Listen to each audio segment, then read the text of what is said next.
இறைவாக்கினர் எசையானுள்ளிருந்து வாசகம். அதிகாரம் 60, இறைவார்த்தைகள் 1 முதல் 6 வரை.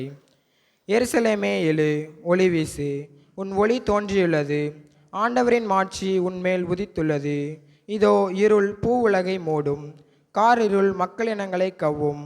ஆண்டவரோ உன் மீது எழுந்தருள்வார், அவரது மாட்சி உன் மீது தோன்றும். பிற இனத்தார் உன் ஒளி நோக்கி வருவர், மன்னர் உன் உதய கதிர் நோக்கி நடை போடுவர். உன் கண்களை உயர்த்தி உன்னை சுற்றிலும் பார், அவர்கள் அனைவரும் ஒருங்கே திரண்டு உன்னிடம் வருகின்றனர். தொலையிலிருந்து உன் புதல்வர் வருவர், உன் புதல்வியர் தோளில் தூக்கி வரப்படுவர். அப்பொழுது நீ அதை கண்டு அகமகிழ்வாய், உன் இதயம் வியந்து விம்பும். கடலின் திரள் செல்வம் உன்னிடம் கொணரப்படும், பிற இனத்தாரின் சொத்துக்கள் உன்னை வந்தடையும். ஒட்டகங்களின் பெருந்திரள் உன்னை நிரப்பும், மிதியான், ஏபாகு ஆகியவற்றின் இளம் ஒட்டகங்களும் வந்து சேரும். சேபா நாட்டினர் யாவரும் பொன் நறுமணப் பொருட்கள் ஏந்தி வருவார்கள், அவர்கள் ஆண்டவரின் புகழை எடுத்துரைப்பார்கள். ஆண்டவர் வழங்கும் அருள்வாக்கு. திருத்தூதர் பவுல் எபேசியருக்கு எழுதிய திருமுகத்திலிருந்து வாசகம். அதிகாரம் 3, இறைவார்த்தைகள் 2 முதல். சகோதர சகோதரிகளே, உங்கள் நலனுக்காக கடவுளின் அருளால் எனக்கு அளிக்கப்பட்ட பொறுப்பை பற்றி கேள்விப்பட்டிருப்பீர்கள் என எண்ணுகிறேன். அந்த மறைபொருள் எனக்கு இறை வழிபாட்டின் வழியாகவே தெரியப்படுத்தப்பட்டது. வசனம் 5. அந்த மறைபொருள் மற்ற தலைமுறைகளில் வாழ்ந்த மக்களுக்கு தெரிவிக்கப்படவில்லை, ஆனால் இப்போது தூய ஆவி வழியாக தூய திருத்தூதருக்கும் இறைவாக்கினருக்கும் வெளிப்படுத்தப்பட்டுள்ளது. நற்செய்தியின் வழியாக பிற இனத்தாரும் கிறிஸ்தியஸின் மூலம் உடன் உரிமையாளரும் ஒரே உடலின் உறுப்பினரும் வாக்குறுதியின் உடன் பங்காளிகளும் ஆகியிருக்கிறார்கள் என்பதே அம்மறைபொருள். இது ஆண்டவர் வழங்கும் அருள்வாக்கு. ஆண்டவர் உங்களோடு இருப்பாராக.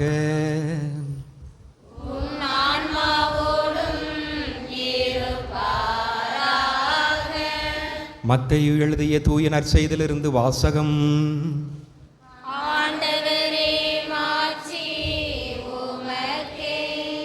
அதிகாரம் 2. இறை வார்த்தைகள் 1 தொடக்கம். ஏரோது அரசன் காலத்தில் யூதேயாவில் உள்ள பெத்லகேமில் இயேசு பிறந்தார். அப்போது கிழக்கிலிருந்து ஞானிகள் எருசலேமுக்கு வந்து, யூதர்களின் அரசராக பிறந்திருக்கிறவர் எங்கே? அவரது விண்மீன் எழக் கண்டோம், அவரை வணங்க வந்திருக்கிறோம் என்றார்கள். இதை கேட்டதும் ஏரோது அரசன் கலங்கினான். அவனோடு எருசலேம் முழுவதும் கலங்கிற்று. அவன் எல்லா தலைமை குருக்களையும் மக்களிடையே இருந்த மறைநூல் அறிஞர்களையும் ஒன்று கூட்டி மெஸ்ஸியா எங்கே பிறப்பார் என்று அவர்களிடம் விசாரித்தான். அவர்கள் அவனிடம், யூதேயாவில் உள்ள பெத்லகேமில் அவர் பிறக்க வேண்டும், ஏனெனில் யூதா நாட்டு பெத்லகேமே, யூதாவின் ஆட்சி மையங்களில் நீ சிறியதே இல்லை, ஏனெனில் என் மக்களாகிய இஸ்ரேலை ஆயரென ஆள்பவர் ஒருவர் உன்னிடமிருந்தே தோன்றுவார் என்று இறைவாக்கினர் எழுதியுள்ளார் என்றார்கள். பின்பு ஏரோது யாருக்கும் தெரியாமல் ஞானிகளை அழைத்து கொண்டு போய் விண்மீன் தோன்றிய காலத்தை பற்றி விசாரித்து உறுதி செய்து கொண்டான். மேலும் அவர்களிடம், நீங்கள் சென்று குழந்தை குறித்து திட்டவட்டமாய் கேட்டு எனக்கு அறிவியுங்கள், அப்பொழுது நானும் சென்று அக்குழந்தையை வணங்குவேன் என்று கூறி அவர்களை பெத்லகேமுக்கு அனுப்பி வைத்தான். அரசன் சொன்னதை கேட்டு அவர்கள் புறப்பட்டு போனார்கள். இதோ முன்பு எழுந்த விண்மீன் தோன்றி குழந்தை இருந்த இடத்திற்கு மேல் வந்து நிற்கும் வரை அவர்களுக்கு முன்னே சென்று கொண்டிருந்தது. அங்கே நின்ற விண்மீனை கண்டதும் அவர்கள் மட்டில்லா பெருமகிழ்ச்சி அடைந்தார்கள். வீட்டிற்குள் அவர்கள் போய் குழந்தையை அதன் தாய் மரியா வைத்திருப்பதை கண்டார்கள். நெடுஞ்சான் கிடையாக விழுந்து குழந்தையை வணங்கினார்கள். தங்கள் பேழைகளை திறந்து பொன்னும் சாம்பிராணியும் வெள்ளை போளமும் காணிக்கையாக கொடுத்தார்கள். ஏரோதிடம் திரும்பி போக வேண்டாம் என்று கனவில் அவர்கள் எச்சரிக்கப்பட்டதால் வேறு வழியாக தங்கள் நாடு திரும்பினார்கள். ஆண்டவரின் அருள் வாக்கு. இயேசுவில் பிரியமான சகோதர சகோதரிகளே, எல்லாம் மகிழ்ச்சியாக இருக்கிறீங்களா? இல்லை உற்சாகமாக இருக்கிறீங்களா? புதிய ஆண்டிலே முக மலர்ச்சியோடு இருக்கிறீங்க பாருங்கள். சின்ன பிள்ளைகளுக்கு ஏற்ற மாதிரி ஒரு கதை இப்போ சொல்ல போகிறேன், சரியா? எருசலேமிலே எல்லா விலங்குகளும் பறவைகளும் ஒன்று கூடினார்கள். எதற்காக? நாம் எல்லாம் பெத்லகேமுக்கு போகும், அங்கே நமக்குன்னு ஒரு அரசர் பிறந்திருக்கிறார், ஒரு குழந்தை பிறந்திருக்கிறது. எல்லாரும் போய் போய் பார்க்குறாங்களாம், நாமளும் போய் பார்க்கணும் அப்படின்னு சொல்லிட்டு இந்த பறவைகள் விலங்குகளுக்கு ஒரு ஆசை. பார்த்தீங்களா, அதுவும் ஒரு பிராணிகள் தானே, அதுக்கும் குட்டி பாலன் இயேசுவை பார்க்கணுன்னு ஆசை. பார்த்தீங்களா, அவன் எல்லாம் பேசிக்கிட்டு இருக்கிறாங்க. சரி போய் பார்ப்போம், பாட்டு படிக்கணும், என்னென்ன செய்யணும் அப்படிங்கிறது பொறுப்பு எல்லாத்துக்கும் பிரித்து கொடுக்கப்பட்டிருக்குது. காட்டுக்கு ராஜா சிங்கம் ஒவ்வொருத்தருக்கும் ஒவ்வொரு பொறுப்பை பிரித்து கொடுக்குறார். மயில் நீ டான்ஸ் ஆடு, குயில் நீ பாட்டு பாடு. அது பிறகு வேற என்ன பறவை இருக்குது, வேற என்ன விலங்குகள், ஆடு நீ வந்து தபலா வச்சு அடிக்கணும். அடுத்து மாடு நீ என்ன செய்யணும், குழல் ஊதணும்.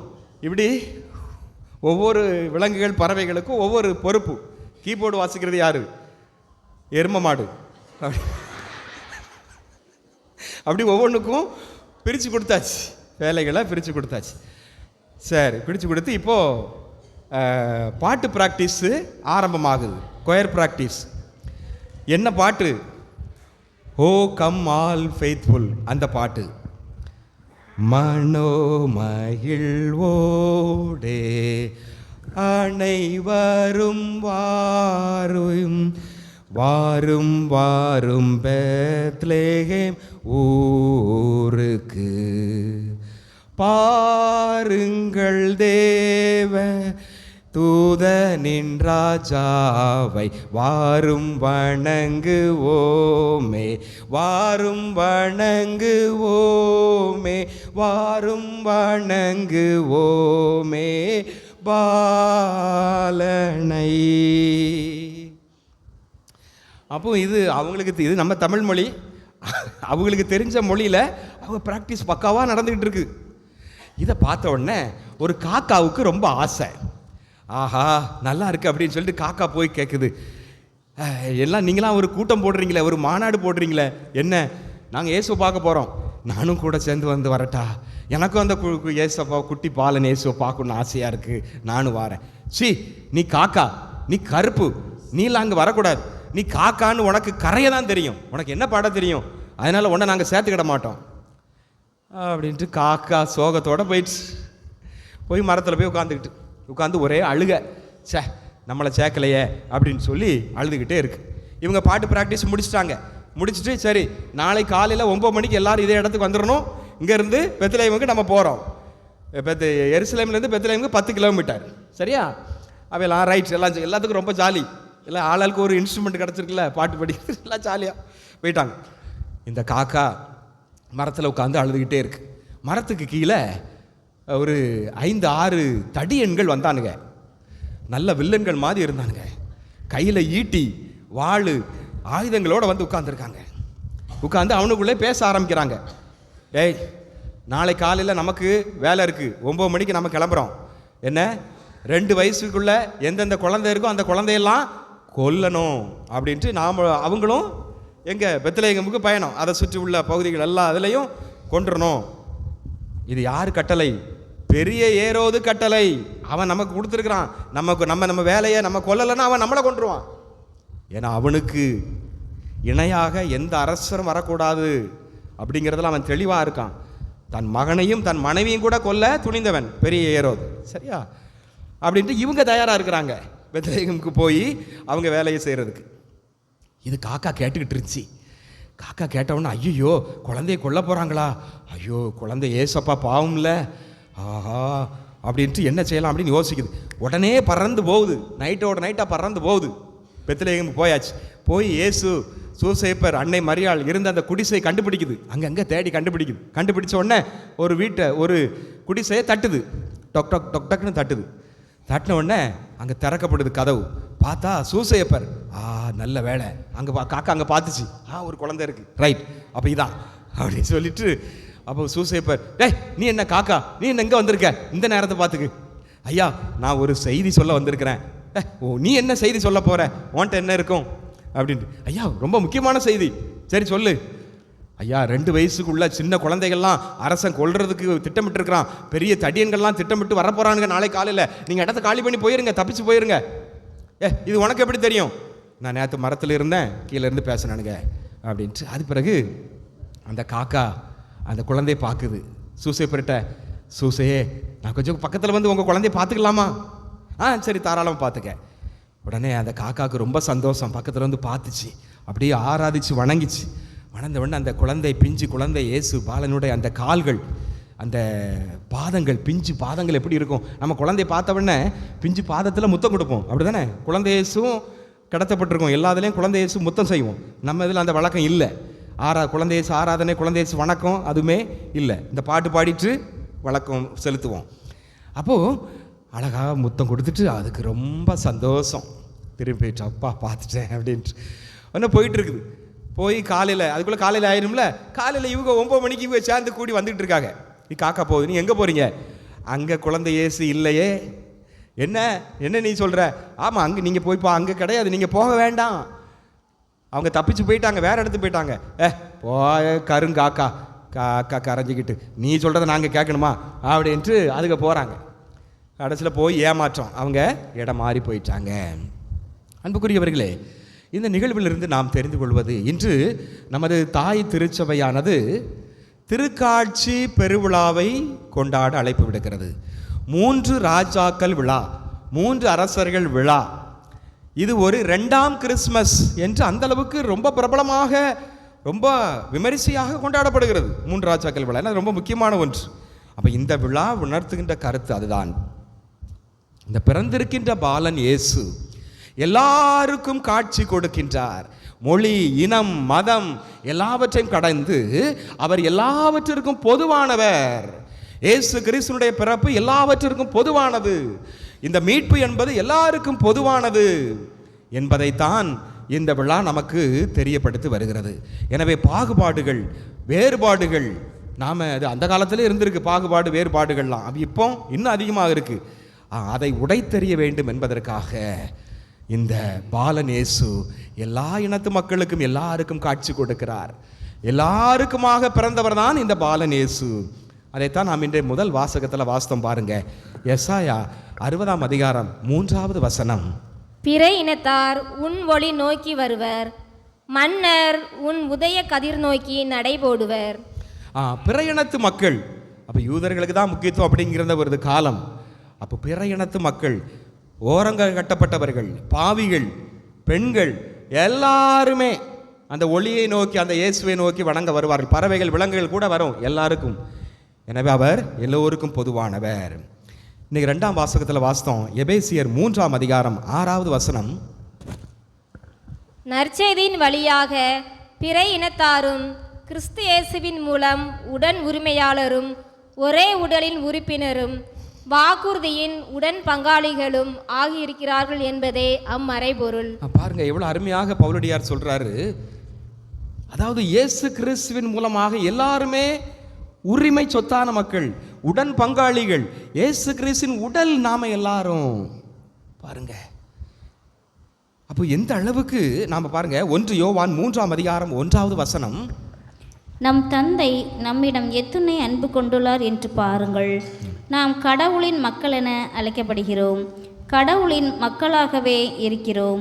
அப்போ நாம எல்லாருமே கடவுளுடைய பிள்ளைகள், எல்லாருமே கடவுளுடைய மக்கள், எல்லாருமே கடவுளுடைய மக்கள். அப்போ அதனால நாம இயேசு கிறிஸ்துவின் உடன் உழைப்பாளிகள், உடன் பங்காளர்கள். அவருடைய உரிமை சொத்திலே நாம் பங்கெடுக்கிறோம். அப்போ இதுதான் இந்த திருக்காட்சி பெருவிழா நமக்கு தெரியப்படுத்துகின்ற ஒரு மாபெரும் உண்மையாக இருக்கிறது.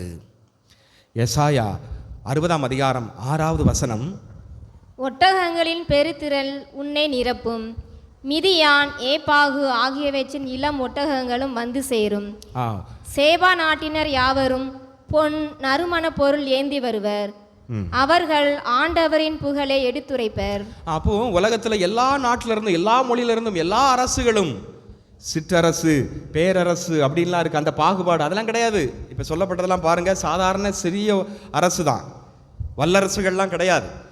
அப்போ எல்லாமே வலுவற்றவர்கள், வலு குறைந்தவர்கள், எல்லா அரசுகளும் வந்து காணிக்கை செலுத்துவாங்க. எல்லாருமே ஒட்டகத்தில் வந்து ஆண்டவர் இயேசுவை தரிசிப்பார்கள். அப்போ புறையினத்து மக்கள், எல்லா மக்களும், எல்லா அரசர்களும் வந்து ஆண்டவர் இயேசுவை தரிசிப்பார்கள். அவர் எல்லாருக்கும் காட்சி கொடுக்கின்றார். அப்போ அந்த பாலன் இயேசு நம் எல்லாருடைய பாவங்களை போக்க வந்தவர், எல்லாருக்குமாக மீட்பை கொண்டு வந்தவர் என்ற செய்தியை இந்த விழா நமக்கு தெள்ள தெளிவாக சுட்டி காட்டுகிறது. அதை தான் இன்றைய திருப்பாடலில் நாம் வாசித்தோம். திருப்பாடல் 72:10. தர்சீசு அரசர்களும் தீவுகளின் அரசர்களும் காணிக்கைகளை கொண்டு வருவார்கள், சேபாவிலும் செபாவிலும் உள்ள அரசர்கள் நன்கொடைகளை கொண்டு வருவார்கள். அப்போ ஆண்டவருக்கு காணிக்கை செலுத்துறதுக்கு எல்லாருக்குமே உரிமை இருக்குது. பெரிய வல்லரசாக இருந்தாலும் சரி, தீவு நாட்டில் உள்ள அரசாக இருந்தாலும் சரி, எல்லாருக்குமே உரிமையாக இருக்கிறது. இன்றைக்கி பாருங்கள், ஆலயங்களில் காணிக்கை ஒரு சிலர் தான் செலுத்தணும். சில கோயில்களில் இருக்குது, அப்படி தானே? இந்தந்த காணிக்கை நீங்கள் தான் செலுத்தணும். நீங்கள் எதுக்கு இந்த காணிக்கை கொண்டு வரீங்க, அதெல்லாம் நீங்கள் செலுத்தக்கூடாது. அப்படி இல்லை. இந்த விழா நமக்கு அதான் சுட்டி காட்டுகிறது. நீ கடவுளுக்கு காணிக்கை கொடுக்க வேண்டுமென்றால் நீ அதில் சமந்தான். நீ ஏழையாக இருந்தாலும் பணக்காரன் இருந்தாலும் எல்லாருக்குமே ஒன்று தான். ஆனால் இன்றைக்கி நமது கிறிஸ்தவத்தில் ஆலயத்தில் தான் இன்றைக்கி பிளவு ஏற்படுகிறது. கோயில் நிமித்தமாக தான் இன்றைக்கி பிரிவினை வருது. எவ்வளவோ பாகுபாடுகள் நிறைந்த ஒரு உலகத்தை நாம் பார்க்குறோம், நம்ம சமூகத்தை பார்க்குறோம். நாம் கிறிஸ்தவர்களாக இருக்கிறதுக்கு தகுதியா இல்லையா, நாம் இந்த கிறிஸ்து பிறப்பு விழாவை கொண்டாடுறதுக்கு தகுதியா இல்லையா, இந்த திருக்காட்சி விழாவை கொண்டாடுறதுக்கு தகுதியா இல்லையாங்கிறது இதை சிந்திக்க வைக்கிறது அன்புக்குரியவர்களை இன்றைய நாளில். எனவே எல்லாத்திலும் வேறுபாடு. காணிக்கை செலுத்துறதில்ல, காணிக்கை கொடுக்கறதில்ல. நீ அந்த காணிக்கை கொடுக்கணும், நான் இந்த காணிக்கை கொடுக்கணும், அதுலேயும் வித்தியாசம். நம்ம தெளிவாக இன்றைய வழிபாடு நமக்கு தெரியப்படுத்துகிறது. இன்றைய வாசகங்கள் எல்லாருமே ஆண்டவருக்கு காணிக்கை கொடுக்கிறதுக்கு முழு உரிமை சொத்து உடையவர்கள், எல்லாருமே சமமானவர்கள் என்பதை தெரியப்படுத்துகிறது. சரி, 1 பேதுரு 2ஆம் அதிகாரம் 9வது வசனம். நீங்கள் தேர்ந்தெடுக்கப்பட்ட வழிமரபினர், அரச குருக்களின் கூட்டத்தினர், தூய மக்களினத்தினர், அவரது உரிமை சொத்தான மக்கள். எனவே உங்களை இருளினின்று தமது வியத்தகு ஒளிக்கு அழைத்துள்ளவரின் மேன்மைமிக்க செயல்களை அறிவிப்பது உங்கள் பணி. நாம் கடவுளால் தேர்ந்தெடுக்கப்பட்டவர்கள், எல்லாருமே கடவுளால் தேர்ந்தெடுக்கப்பட்டவர்கள், எல்லாருமே தூய்மையானவர்கள். இதில் ஒரு சில கோயில்கள்லாம் தீட்டு அப்படிலாம் இருக்கும். ஏன்னா தீட்டு, நீ வரக்கூடாது, தீட்டு, நீ கடவுளை வழிபடக்கூடாது, பெண்கள் தீட்டுள்ளவர்கள், இப்படின்லாம் இருக்கும். அப்போ இதெல்லாம் இன்றைக்கி ஒரு சவுக்கடியாக இந்த திருக்காட்சி பெருவிழா நமக்கு முன்வைக்கிறது அன்புக்குரியவர்களே. எல்லாரும் தூய மக்கள் இனத்தார், எல்லாரும் அரச குருத்துவ திருக்கூட்டம் தான். அப்போ நமக்குள்ள ஏன் இந்த பாகுபாடு, ஏன் இந்த இனத்தால், மொழியால், சமயத்தால், மதத்தால் ஏன் பிரிந்து கிடக்கிறோம், ஏன் நமக்குள்ள இந்த ஒரு பிளவு? எனவே அதை முறியடிக்கத்தான் இந்த விழா நமக்கு ஒரு சுட்டி காட்டுகின்ற அருமையான பாடமாக இருக்கிறது. கொலோசையர் 3ஆம் அதிகாரம் 11வது வசனம். புதுப்பிக்கப்பட்ட நிலையில் கிரேக்கர் என்றும் யூதர் என்றும், விருத்த சேதனம் பெற்றவர் என்றும் விருத்த சேதனம் பெறாதவர் என்றும், நாகரிகம் அற்றோர் என்றும், சீத்தியர் என்றும், அடிமை என்றும், உரிமை குடிமக்கள் என்றும் வேறுபாடில்லை.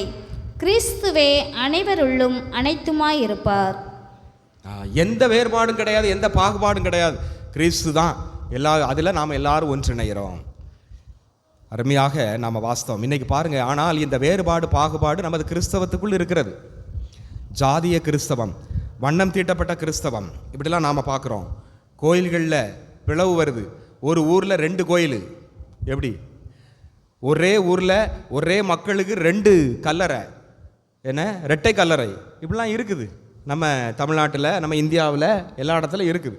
அப்போ நம்ம கிறிஸ்தவராக இருந்து கொண்டு கிறிஸ்து பிறப்பு விழாவை நாம் கொண்டாடுவதற்கு என்ன தகுதி இருக்கிறது? வேண்டாம். திருக்காட்சி பெருவிழா வேண்டாம், கிறிஸ்து பெருவிழா வேண்டாம். நீ தான் உனக்குள்ளே பிரிஞ்சு கிடக்கிறிய, நீ வேறுபடுத்தி பார்க்குறிய. அப்போ எதுக்கு கிறிஸ்து பிறப்பு விழா? ஏன் வெளி அலங்காரங்கள், ஏன் இவ்வளவு செலவு, வான வேடிக்கைகள்? கிறிஸ்து பிறப்பு விழா. எனவே அருமையாக இந்த கிறிஸ்து பிறந்திருக்கிறது எல்லாருக்காகத்தான். எனவே நாம் எல்லாரும் கிறிஸ்துவனுடைய உரிமை சொத்தான மக்கள், அவருடைய உடன் பங்காளிகள். எனவே நமக்குள்ள எந்த வேறுபாடும் கூடாது என்று பவுலடியார் தெளிவாக என்ற வழிபாடுகள் நமக்கு முன்வைக்கிறது அன்புக்குரியவர்களே. எனவே அடுத்து இந்த இயேசு பிறந்தார், இவர் கொண்டு வருகின்ற மீட்பும் எல்லாருக்குமே பொதுவான ஒரு மீட்பு தான். 1 தீமோத்தேயு 2ஆம் அதிகாரம் 4வது வசனம். எல்லா மனிதரும் மீட்பு பெறவும் உண்மையை அறிந்துணரவும் வேண்டுமென அவர் விரும்புகிறார். எல்லா மனிதரும். லூக்கா 2:10. வானதூதர் அவர்களிடம், அஞ்சாதீர்கள், இதோ எல்லா மக்களுக்கும் பெரும் மகிழ்ச்சியூட்டும் நற்செய்தியை உங்களுக்கு அறிவிக்கிறேன். எல்லா மக்களுக்கும் மாபெரும் மகிழ்ச்சி, உங்களுக்காக மீட்பர் பிறந்துள்ளார். இன்னைக்கு உலக நாடுகளை பாருங்க, சண்டை சச்சரவுகள், ஏராளமான சண்டை சச்சரவுகள். இதுக்கு காரணமே இதுதான். ஏன்னா நாம் எல்லாரையும் வேறுபடுத்தி பார்க்குறோம், பாகுபடுத்தி பார்க்குறோம். அப்படி பார்க்கக்கூடாது. நாம் எல்லாருமே கடவுளுடைய பிள்ளைகள், எல்லாருமே கடவுளுடைய பிள்ளைகள், அவருடைய உரிமை சொத்தான மக்கள். எனவே நமக்குள்ள என்ன இது? ஒரு ஊரில் வரி கொடுத்தவன், வரி கொடுக்காதவன், வரி கொடுத்தாலுமே வரி கொடுக்குறவங்களும் நீ வெளியூர்லேருந்து வந்தவன், அப்படி தானே? சிலர் வெளியூர்லேருந்து வந்திருப்பாங்க, ஆனால் வரி கொடுத்துருப்பாங்க. எல்லாருமே வெளியூர்லேருந்து வந்து செட்டில் ஆனவங்க தான்.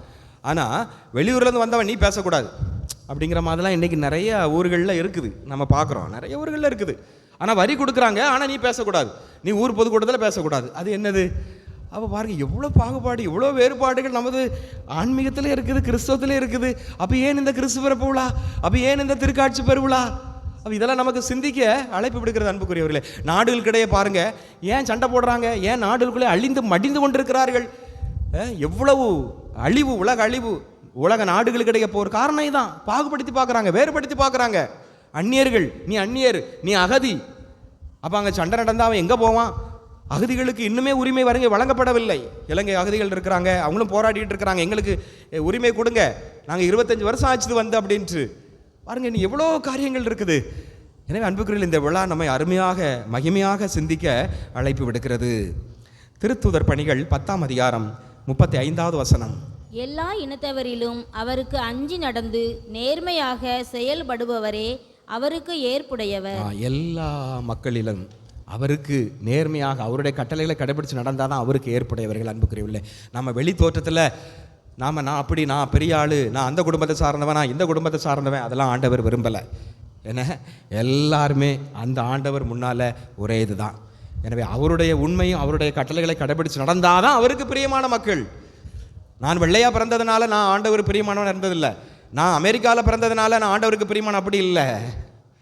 என்ன, எல்லாருமே ஆண்டவருக்கு பிரியமானவர்கள். என்னது, நாம் அவருடைய படிப்பினில் போல மனத்தாழ்மையோடு கனிவோடு நாம் வாழ வேண்டும், அவ்வளோதான்.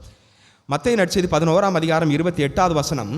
பெரும் சுமை சுமந்து சோர்ந்திருப்பவர்களே எல்லோரும் என்னிடம் வாருங்கள், நான் உங்களுக்கு இளைப்பாறுதல் தருவேன். எல்லாருக்குமாகத்தான், எல்லாரும் என்னிடம் வாருங்கள். கலாத்தியர் 3:29, கொலோசியர் 3:12 வாசிங்க.